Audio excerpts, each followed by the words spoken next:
Assalamualaikum warahmatullahi wabarakatuh. Selamat datang di Praktikum Geografi Permukiman. Kali ini kita akan membahas acara 2, yaitu mengenai analisis tetangga terdekat. Tujuan pada praktikum ini yang pertama, mahasiswa mampu memahami studi pola permukiman skala makro menggunakan analisis tetangga terdekat. Yang kedua, mahasiswa mampu menganalisis pola permukiman skala makro menggunakan analisis tetangga terdekat. Skala pengamatan untuk mengkaji pola permukiman dapat dibedakan ke dalam 3 tingkatan, yaitu skala mikro, skala meso, dan skala makro.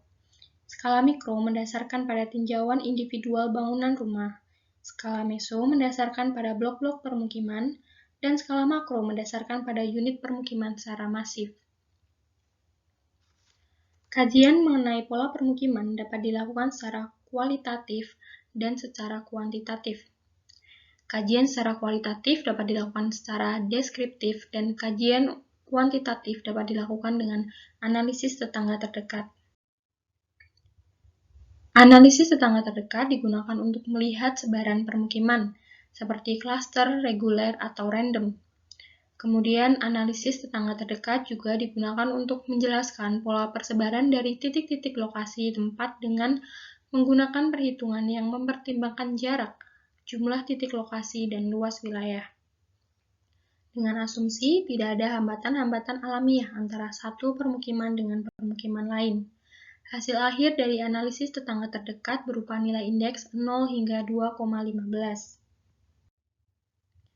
Tahapan dalam analisis tetangga terdekat yang pertama yaitu menentukan batas wilayah yang akan diteliti. Yang kedua, mengubah pola sebaran unit amatan menjadi pola sebaran titik. Yang ketiga, memberi nomor urut untuk setiap titik. Yang keempat, mengukur jarak terdekat pada garis lurus antara satu titik dengan titik yang lain yang merupakan tetangga terdekatnya. Yang kelima, menghitung besar parameter tetangga terdekat.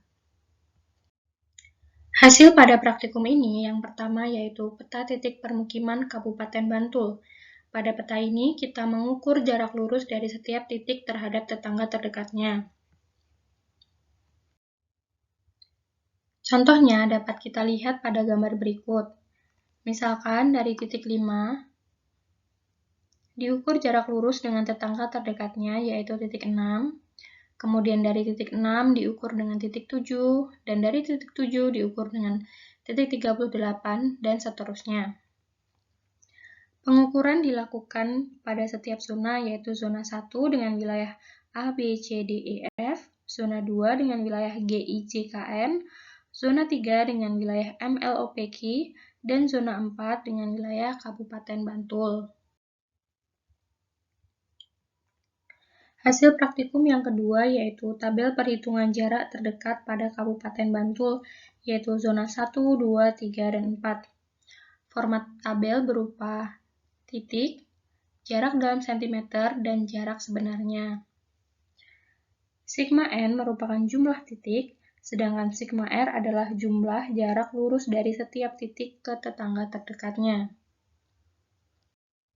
Hasil praktikum yang ketiga yaitu perhitungan luas Kabupaten Bantul, perhitungan DIOPS, dan perhitungan RN pada setiap zona yaitu 1, 2, 3, dan 4. Perhitungan luas menggunakan metode grid, peta dicetak pada kertas milimeter blok, lalu diukur luas wilayahnya dengan rumus jumlah kotak dikali luas grid yaitu 1 kali 1 dikali penyebut skala kuadrat. Yang kedua yaitu perhitungan DIOPS. DIOPS adalah rata-rata jarak hasil observasi tetangga terdekat. Rumus DIOPS yaitu sigma R per N. R adalah jarak lurus dari setiap titik ke tetangga terdekatnya, N adalah jumlah titiknya. Yang ketiga ada perhitungan RN, yaitu parameter tetangga terdekat. Dengan rumus RN sama dengan DIOPS per 0,5 akar A per N, di mana A adalah luas wilayah. Hasil praktikum yang keempat yaitu plotting nilai RN pada grafik interpretasi. Kemudian hasil praktikum yang kelima adalah plotting nilai RN pada grafik uji signifikan. Pada grafik uji signifikan, garis horizontal di sini merupakan jumlah titik, sedangkan garis vertikal merupakan nilai RN yang telah dihitung sebelumnya. Sekian dari saya, kurang lebihnya mohon maaf. Terima kasih. Wassalamualaikum warahmatullahi wabarakatuh.